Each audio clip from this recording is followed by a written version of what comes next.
Good evening, I'm Andrew Chang. Adrian is on assignment. Tonight, an everyday kitchen staple with links to human rights concerns. CBC News Marketplace investigates. How prevalent is forced labor in China's tomato trade? Plus, a dramatic spike in demand at Canadian food banks. Also tonight, a new fix for long-term care homes, but is it enough? You can have the best legislation. You need the hands on deck to actually provide the care. Facebook looks to the future as questions swirl about its past. I think trust is going to be really, really critical. And containers overboard at sea, now washing ashore. We could be cleaning up this debris for many years. Another drop in a polluted ocean. This is The National.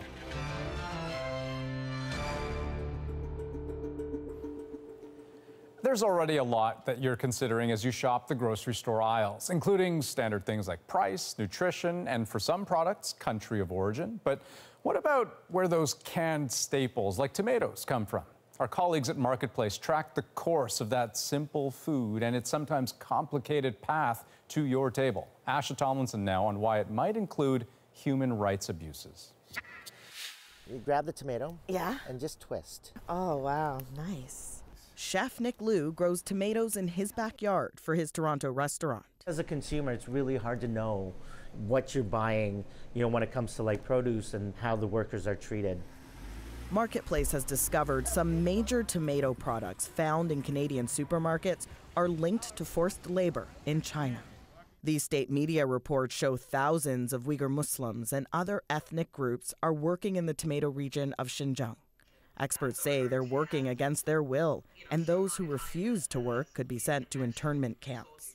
How prevalent is forced labor in China's tomato trade? The prevalence is indeed industry-wide. The risk of forced labor is endemic and systemic. There are thousands and thousands of shipments. We spent months tracking international shipping records. Product of India, Nestle. And major brands, including Nestle and Del Monte, have purchased Xinjiang tomatoes for their international factories. That's much more shocking than anything I would have guessed. Then there's Loblaw's popular brand President's Choice. Their Italian supplier, Ladoria, used Xinjiang tomatoes, but they say not for Loblaw. Whole Foods 365 tomato paste comes from an Italian supplier too, Petty. They've also done business in Xinjiang. I think supermarkets have the biggest responsibility out of them all, right? I mean, they are putting products on their shelves. Del Monte confirms to us they use Xinjiang tomatoes, but say there's no worker exploitation with their products. Nestle says they follow government regulations. Now, Loblaw's supplier Ladoria tells us they'll stop buying Xinjiang tomatoes in light of our investigation. And Whole Foods says their paste is 100% Italian. Still, they've pulled this product from their stores as a precaution. They're all gone. And they've cut ties with Petty. Asha Tomlinson, CBC News, Toronto. And you can tune in tomorrow night for the full results of Marketplace's investigation. That's at 8 p.m., 8:30 in Newfoundland on CBC Television and GEM. Well, a new report says Canadian food banks are seeing the biggest increase in demand since the 2008 financial crisis.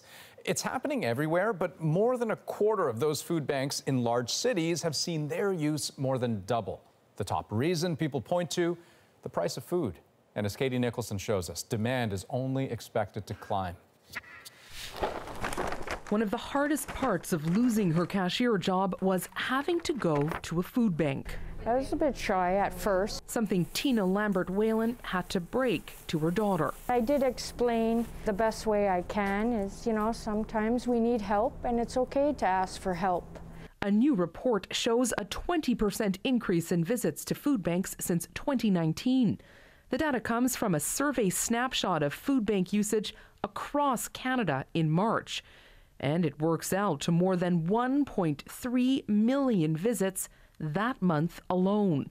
Children represent 1/3 of food bank clients. Single people, 46%. We're calling it a perfect storm. What's driving it is increased food costs, increased housing costs, high level of unemployment due to the pandemic. Food Banks Canada says this is the biggest jump in usage since 2008. And it could get worse as COVID social supports disappear. Food banks are actually bracing themselves for a need to go up. In Quebec, which reported a 38% jump in visits, this distribution center services 17 food banks, 5 very long days a week. We're pretty much stretched out right now with 4 trucks, so pretty soon we'll be looking at trying to get a 5th one. The report is seeking major changes to rental assistance, employment programs, a national minimum floor income, better supports for those who live alone, and cheaper food in the north. But until there's meaningful change, Tina Lambert-Whalen will be here, where she now works to help others just like her. My daughter was always excited to look in the bags. Ready to meet the growing wave of need with a smile and a bag of food. Katie Nicholson, CBC News, Toronto. Well, a huge effort is underway in BC to track more than 100 containers that fell off a massive cargo ship last week. Several of them have already washed ashore and even split open, spilling their contents. Lindsay Duncombe takes us through it. Crashed against the pristine coastline, evidence that the fallout from the weekend's accident at sea isn't over. That cluster of boxes? Refrigerators spilled from a broken container. People walking along the beach took pictures of the appliances and a mess of other debris. Games, rubber boots, backpacks, and baby oil. The local member of parliament has been getting calls all day. So we want to make sure that we identify where all of that debris is and we get things happening so that it gets cleaned up. It's very concerning for our region. 4 containers were found on the northwest coast of Vancouver Island, as far as Cape Scott, hundreds of kilometers north of the ship they fell from. That ship remains off the coast of Victoria as officials investigate. On Saturday, in the middle of high seas and whipping winds, a fire started on board, including 2 containers with hazardous material used in mining. Initially, the Coast Guard said 40 containers were lost, but in the end, that number was revised to 109. But images like this worry scientists.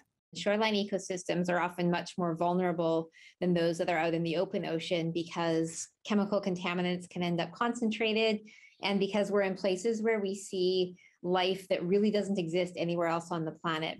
There's concern, too, from First Nations in the area. This just is unacceptable. They should be, in their due diligence, have contacts for every single Nuu-chah-nulth nation. The company that owns the ship has hired a contractor for cleanup, but groups that clean up the shore annually expect they will be the ones to collect debris. So there is container debris that ends up on our coast quite regularly. And so it's spilled like this, like 109 containers. We could be cleaning up this debris for many years. Anyone coming in contact with the containers or their contents is advised not to touch it and to call the Coast Guard. Lindsay Duncombe, CBC News, Vancouver. Well, Justin Trudeau arrived in Europe today, the Prime Minister's first trip abroad since the election. First stop for Trudeau is the Netherlands, where he'll give a speech to Parliament and meet with the Dutch Prime Minister to talk trade, human rights, and climate change. After that, he'll head to Rome for the G20 summit. Then it's on to Scotland for the much-anticipated COP26 climate change conference. And with that summit only days away, climate activists are hoping to put maximum pressure on world leaders. But as Chris Brown explains, even conference organizers are setting low expectations. With the moment of reckoning at hand, climate activists are ramping up their now daily dire warnings that the world is going up in flames. Set afire, they claim, by timid promises by the likes of the host of the conference, the UK's Boris Johnson. So with COP starting in 4 days now, it's absolutely important that we do as much as we can to make sure they understand the urgency. This will be the 26th time world leaders have gathered to try to agree on how to stop human activity from warming the planet. But a prominent voice is acknowledging crucial disagreements remain. Is all the world fully aligned with what science says we must do to avoid the worst consequences of the climate crisis? In 2 words, not yet. India and Australia, for example, have balked on phasing out using coal. And China, the world's biggest polluter, has put forward an underwhelming plan to cut its emissions. It is, of course, correct, Mr. Speaker, that COP26 is both unbelievably important for our planet, but also very difficult. And it's in the balance. Ditching fossil fuels is happening, but too slowly, and hitting the crucial target of limiting global warming to 1.5 degrees above pre-industrial levels appears remote. So the lead organizer of COP26 is suggesting a win would just be getting close. We want to be able to say with credibility coming out of Glasgow that we have kept 1.5 within reach, 1.5 alive.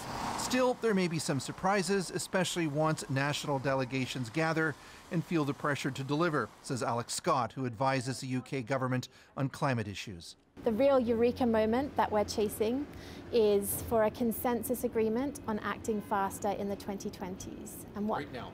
Right now, exactly. Right now, before 2030.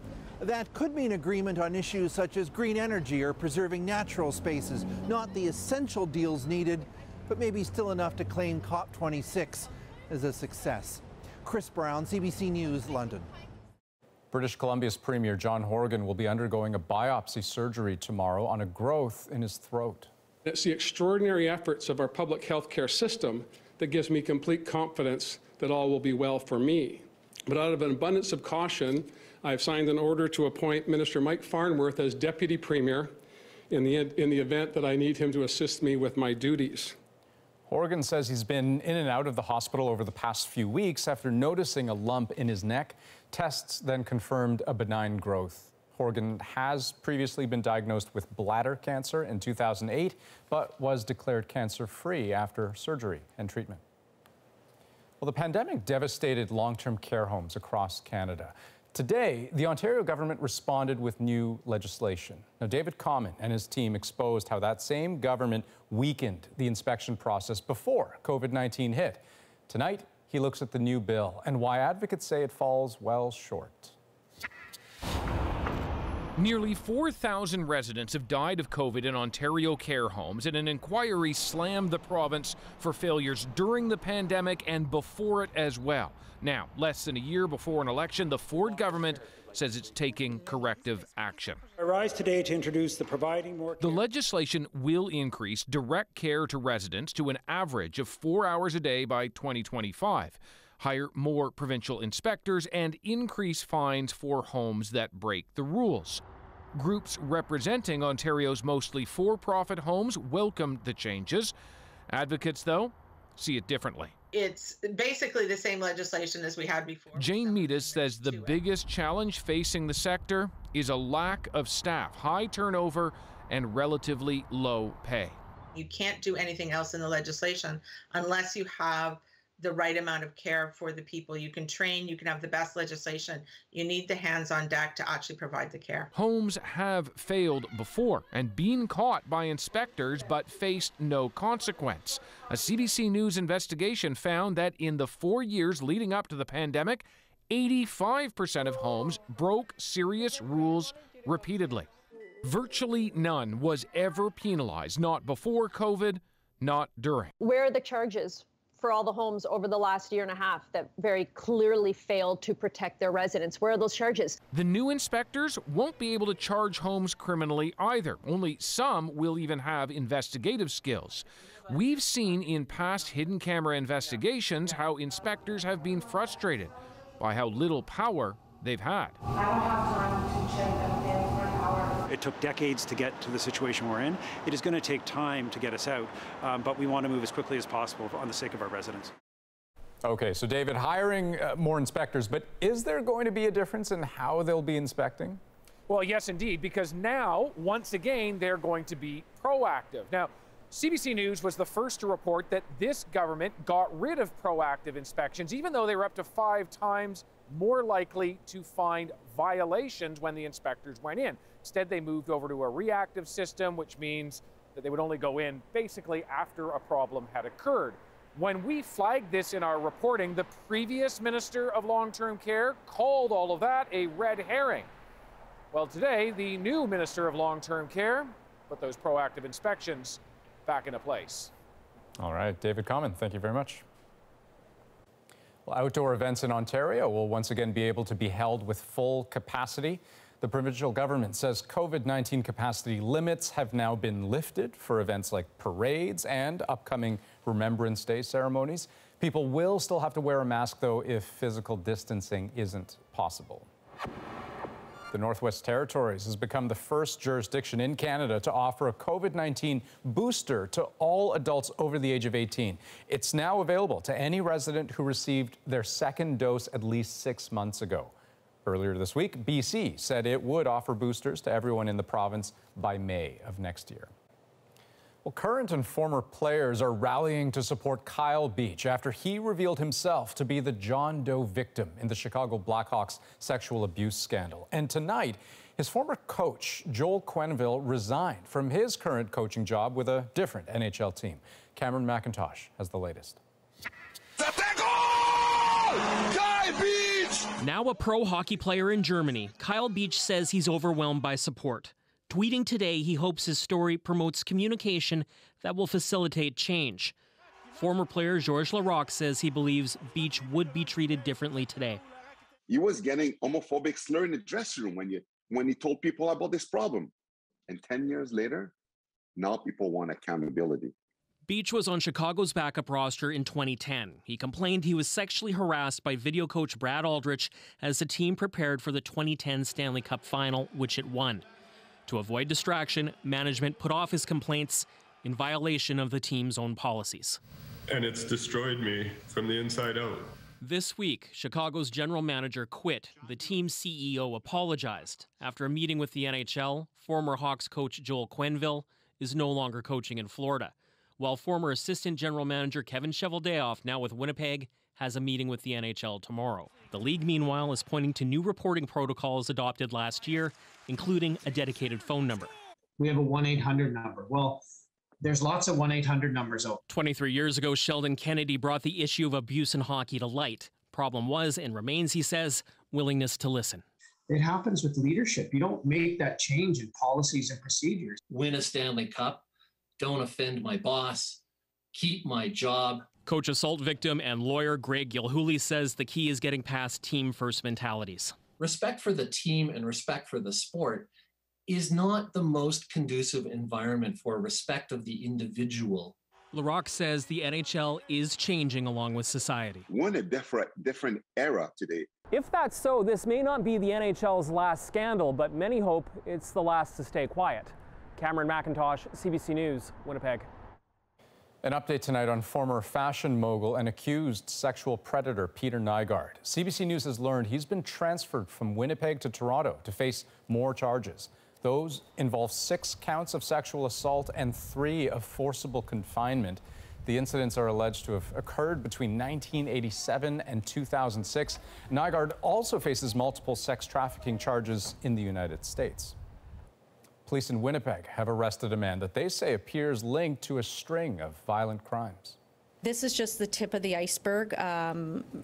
It's not often that we have 3 massive events that are related, so there's a lot to piece together here at this time. So the most recent attack, a stabbing at this Winnipeg hospital on Wednesday that left a worker in critical condition. A man in his 30s who also worked there was arrested. Police believe he is also connected with 2 homicides. Authorities in Quebec say 2 workers were killed at a pulp and paper mill about 2 hours east of Montreal. Police say they were buried under the debris of a 20-story scaffold that collapsed Tuesday morning. Well, to the U.S. now, where a judge has sentenced a former Canadian Army reservist to 9 years in prison. Patrik Mathews, a member of a neo-Nazi group, was arrested by the FBI last year in connection with a plan to start a civil war. Karen Pauls has that story. The time for violent revolution is now. Patrik Mathews recorded this video as he made plans to trigger a violent race war in the United States. Derail some trains, kill some people, and poison some water supplies. Mathews is a former Manitoba reservist with explosives training. He was exposed in 2019 by the Winnipeg Free Press as a recruiter for the neo-Nazi group The Base. After RCMP searched his home, Mathews fled to the U.S. and joined other members of The Base at paramilitary training camp. They discussed the opportunity to start a civil war at a gun rally in Virginia in January 2020. But infiltrated by an undercover FBI agent, they were arrested just days before. These men sought to divide our community based on hate and through acts of violence and terror. Today's sentences, though, make clear that their hateful efforts failed. This expert says the case sends an important message. The fact that there was an informant involved, and the fact that these arrests were successful, the convictions were successful, is a win in that sense. At the same time, it also illustrates just how large this threat is. But Mathews' defense lawyer says he'll likely appeal, while his mother maintains her son is innocent. He made poor decisions based on his age and feeling vulnerable, and he lost his support system. Patrik Mathews told the judge he made a mistake in falling in with the wrong people. The judge told him he was lucky to be apprehended when he was, because if he'd followed through on all that talk, the sentence would have been much higher. Karen Pauls, CBC News, Greenbelt, Maryland. Well, Facebook has announced a major rebrand, and with it, a new name. I am proud to announce that starting today, our company is now Meta. Will this move bring young people back to its platform, or is it just a sci-fi dream? Plus, Conservative leader Aaron O'Toole says his caucus will follow vaccine mandates, but his actions tell a different story. We'll hear from Rosie and the At Issue panel. And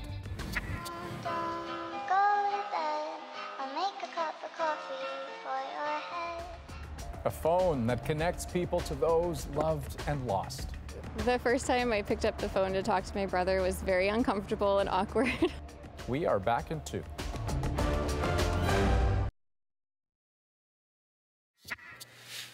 Welcome back. Well, after a torrent of scrutiny and negative attention, Facebook is trying to turn things around with a rebrand, a different strategy, and a different name. Nisha Patel looks at what going Meta will mean. It's not hard to get young people to tell you what they think about Facebook. I feel like Facebook is kind of not for this generation anymore. I don't find a use for Facebook, I guess, because now there's like Snapchat and Instagram. I like the video aspects of TikTok, honestly. They're spending hours a day on phones, just not on Facebook. So as the company competes for younger users, it needs a new strategy. From now on, we're going to be Metaverse first, not Facebook first. What does Mark Zuckerberg mean by the metaverse? What if you could be there with her? Yeah. You're here! Today, he unveiled a plan for a time when users could meet friends for a concert or colleagues at work, all in a virtual environment. The metaverse is a term that gets used by a lot of different people, and its meaning tends to change depending on what they're selling you. That could involve physical products like VR headsets or digital products like virtual real estate. The company is hiring 10,000 people in Europe and is spending $10 billion to build out the metaverse. To reflect the big bet, Facebook will change its corporate name to Meta Platforms. But with the rebranding coming amid a series of negative stories about Facebook, some are skeptical. This whole notion of Facebook renaming itself and calling it the metaverse, in my mind, is really a PR stunt.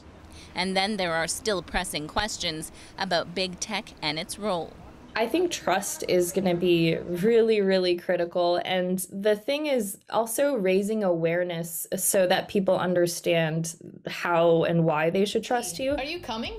Yeah. Despite a new name and a new strategy, will Meta's claims to real change end up being just another virtual idea? Nisha Patel, CBC News, Toronto. Well, the wordsmiths at Merriam-Webster have added 455 new words and definitions to the dictionary. It's a pretty long list, but here are some that might resonate because of the pandemic. Super spreader and vaccine passport both now have a definition in the dictionary. Others that made the cut include deplatform, am I right, and yes, even dad bod. Okay, next on The National, Rosie's here with At Issue. Hi, Andrew. Tonight we're going to talk about the new environment minister's past and how it could impact his future in the job. I don't have a secret agenda as environment minister. How he's being received at home and abroad. That's coming up with Chantal, Andrew, and Althea.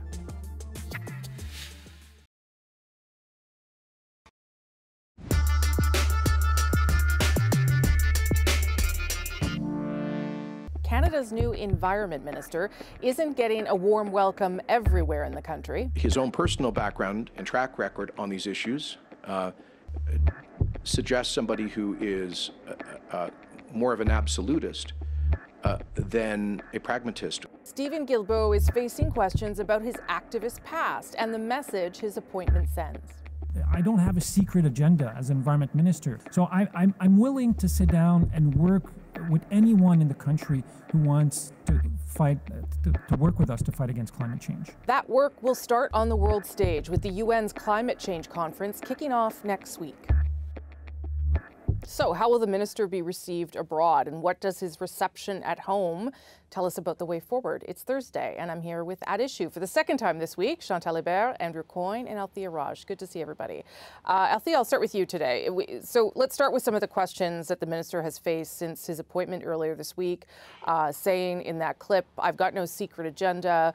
And now having to travel to COP26 to Glasgow and sort of make the case that Canada is taking climate change seriously. Is this already creating problems of baggage for him?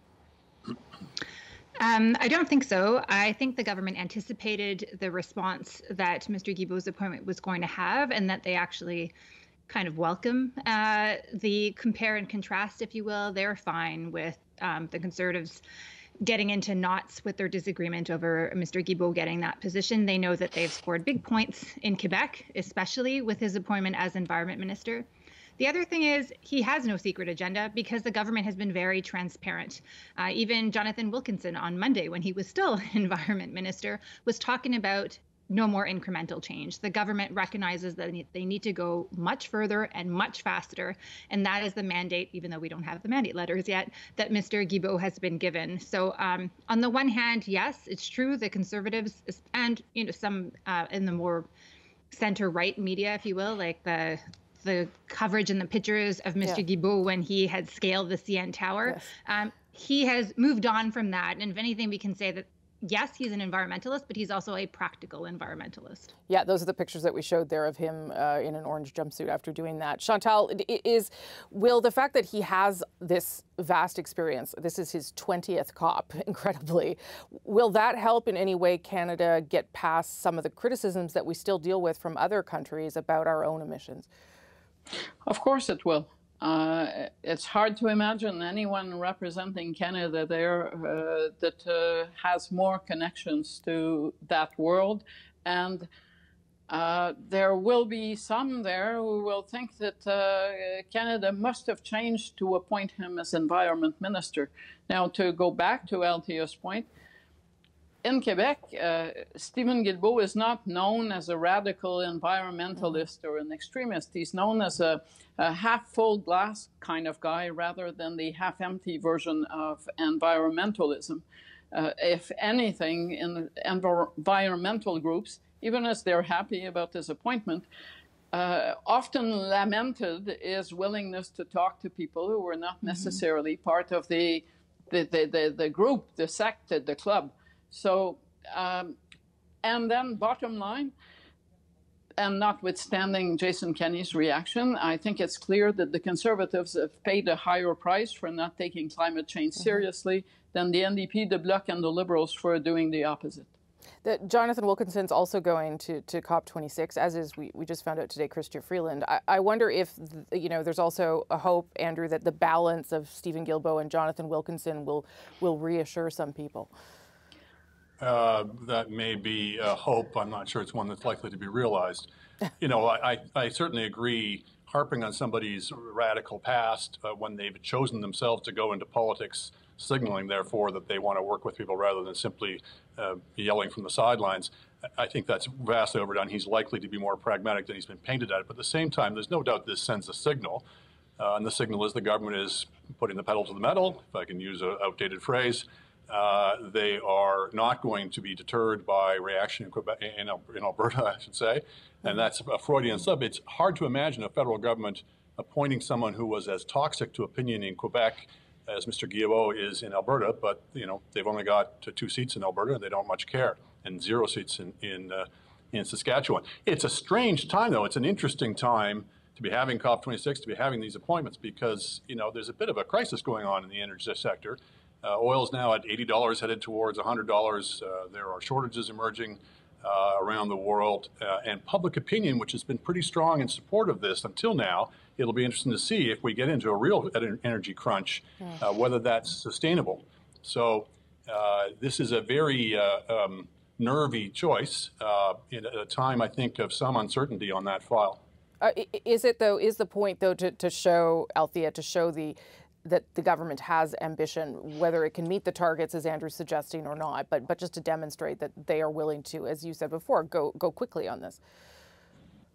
I think we've moved past the point of ambition, and people are really looking for results. And I take everybody's points. I agree with everything that, there would not have been a Stephen Guilbeaut type of person appointed in the reverse with regards to Alberta. But the point is, a lot of people sitting around that cabinet and in the Liberal caucus and in the House of Commons really believe that climate change is going to become an existential crisis and needs to be resolved. It is not just purely a political issue. In fact, many of them would rather see it not be a political issue and to see everybody working together, much like we have in the UK, for example, with the Conservative Party there. Last word on this subject to you, Chantal. I happen to think that the combination of the former Environment Minister, who pushed rather aggressively on this file, with Stephen Guilbeaut, so natural resources not being used this time as kind of a gatekeeper to keep environment in check, is probably a more potent message than the appointment of Stephen Guilbeaut. And I think if you read the tea leaves, to go back to politics for just a second, it probably helps that Jason Kenney has now become so discredited in his own province.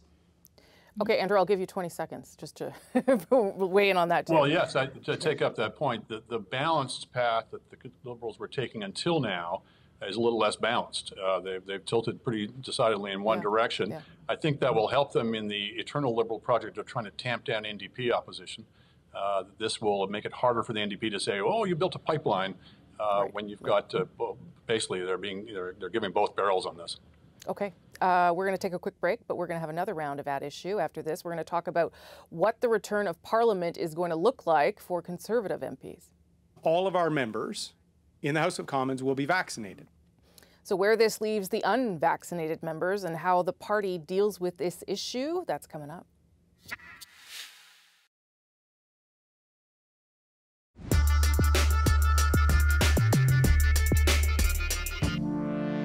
The caucus agreed to respect and abide by new rules which require parliamentarians attending the House of Commons and Senate to be vaccinated. At the earliest opportunity, a question of privilege will be raised in the House of Commons to challenge the improper conduct and precedent set by the Board of Internal Economy. So with less than a month to go now, Aaron O'Toole is promising that his MPs will respect and challenge the mandatory vaccination policy for the House of Commons. What message is the party sending? Chantal, Andrew, Althea back for another round of At Issue. Andrew, I'll start with you on this one. Was this sort of the best and only compromise Aaron O'Toole could get to with his party on this?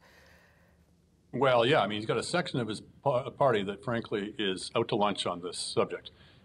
That is not persuaded by a pretty overwhelming scientific consensus. Sounds like a familiar term when it comes to the pandemic. And he's been made to look, I think, very foolish needlessly, because ultimately the decision is going to be made, and ultimately everyone's going to have to abide by the vaccine mandate. But in the process, he's taken, I think, at least 3 positions in the last week. He was going to abide by the mandate, then he was going to challenge it, and now he's going to both abide by it and challenge it. Which, as silly as that sounds, is probably the position he should have landed on at the beginning, which is, yes, there's a legitimate issue about who should decide the rule. It should not be the Board of Internal Economy, but the rule is the right one, and the rule is the rule that's going to be decided by the whole House of Commons.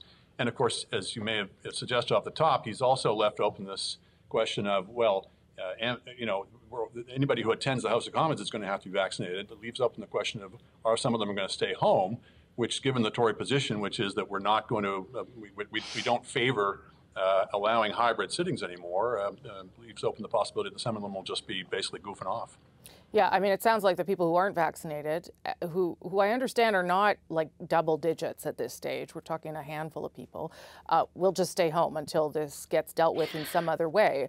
But the other people have this issue around freedom of choice, it sounds like, from the things I hear, Chantal. And I wonder whether that is, I don't know, whether it's resonating with people or whether it makes sense. I don't think that the critical mass in the Conservative caucus, and I include senators in there, are really up for having a fight over freedom of choice on the issue of vaccines.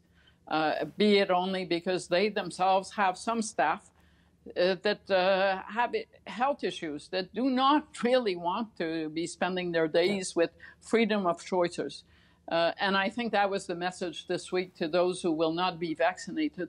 Now, the problem with staying at home for whoever is left has been shoveled forward by Aaron O'Toole, but the fact is that if they don't come from some driving distance of Ottawa, they're not going to be able to get on a plane to get here.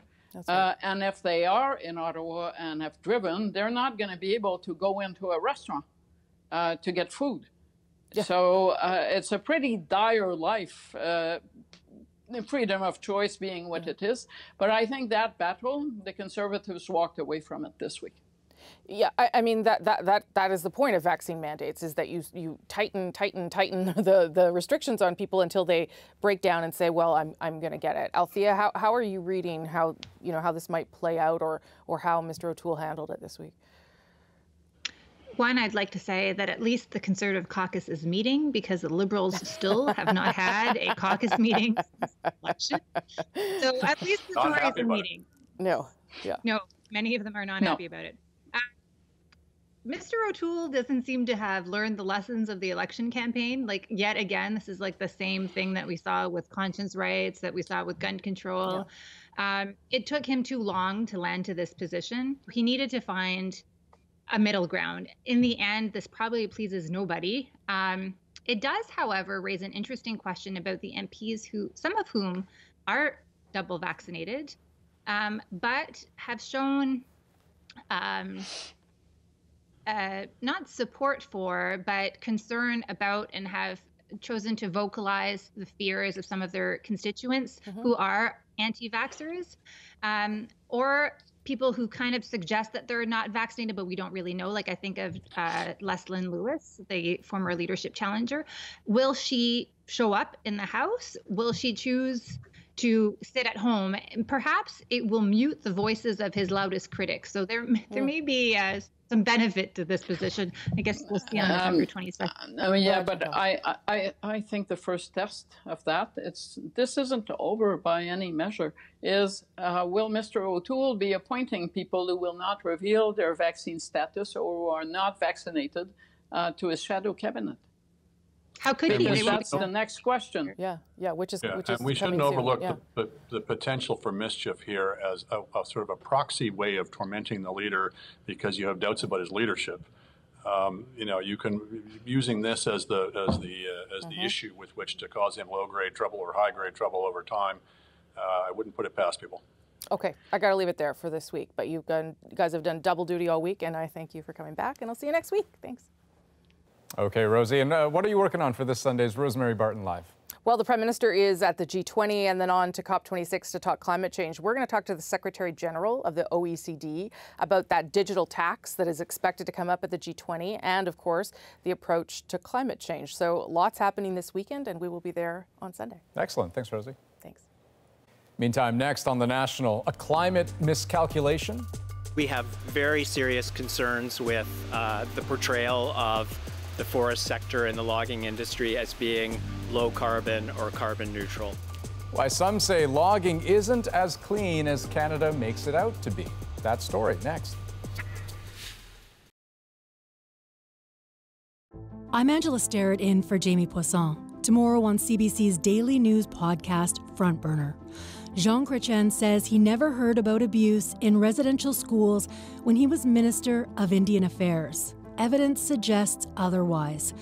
Subscribe wherever you get your podcasts. We'll expect the oil industry to be a big topic at UN climate talks in Scotland this week. Today, top oil executives in the United States denied accusations that they spread misinformation about their role in climate change.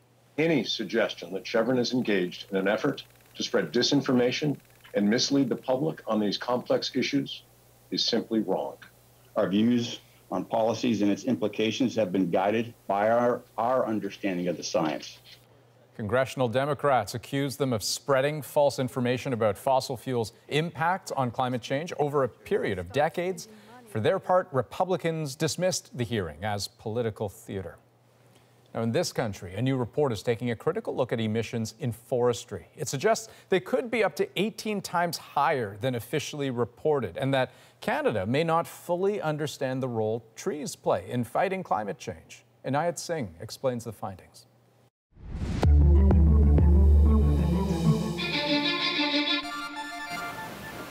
Michael Polanyi says Canada is downplaying the impact of the forest industry on climate change. We have very serious concerns with the portrayal of the forest sector and the logging industry as being low carbon or carbon neutral. He's co-authored a report by a group of environmental organizations highlighting problems with how Canada calculates the carbon emissions from its forest industry. Canada, like other countries, only has to report net emissions from activity in managed forests. But the report says Canada's definition of managed forests is too broad. It includes areas with old-growth trees where there is no logging, and Canada is using the amount of carbon sucked in by those trees to offset the carbon released by the industry. We think there's a 80 megaton understatement by the government right now of the emissions from the forestry sector. That's equal to nearly 10% of Canada's total reported emissions. The forestry industry argues all international rules are being followed. Just from someone who's been observing the evolution of IPCC reporting, the Canadian model around forest carbon is well regarded as one of the best, if not the best model globally. There's real concern over Ottawa's flawed calculation, especially as governments set policies on logging of forests that are needed to absorb carbon. This forest scientist says the federal government also doesn't account for how much carbon is stored by trees underground. What we found in general is that, that half of the carbon is below the surface. So, and that below carbon pool is not actually included in the models. An important call to take another look at the environmental impacts and benefits of Canada's forest industry.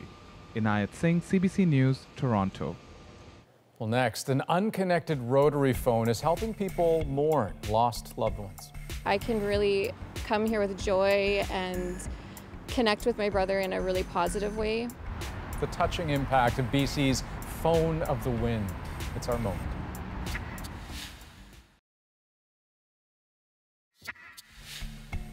This telephone doesn't work. There's no voice on the other end. But boy, has it been helpful for some people in British Columbia, giving them an outlet for their grief. Every week, Brooke Robichaud visits with her 3 children to, in a way, speak to her brother, Henry, who passed away in 2020. The moment Robichaud feels that connection with her late brother is our moment tonight. In 2020, my little brother passed away of an overdose. He didn't have a burial, and I didn't really have anywhere to go to talk to him. But while accessing some crossroads services, they told me about the Phone of the Wind, and so I've been coming here and using it to connect with my brother. I bring my kids here to speak to him, and it's been such a blessing. Hey, Henry. The first time I picked up the phone to talk to my brother was very uncomfortable and awkward.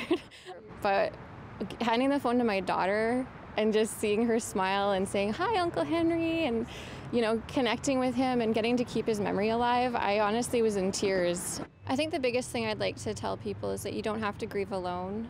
I can really come here with joy and connect with my brother in a really positive way. Just catch him up with what's happening.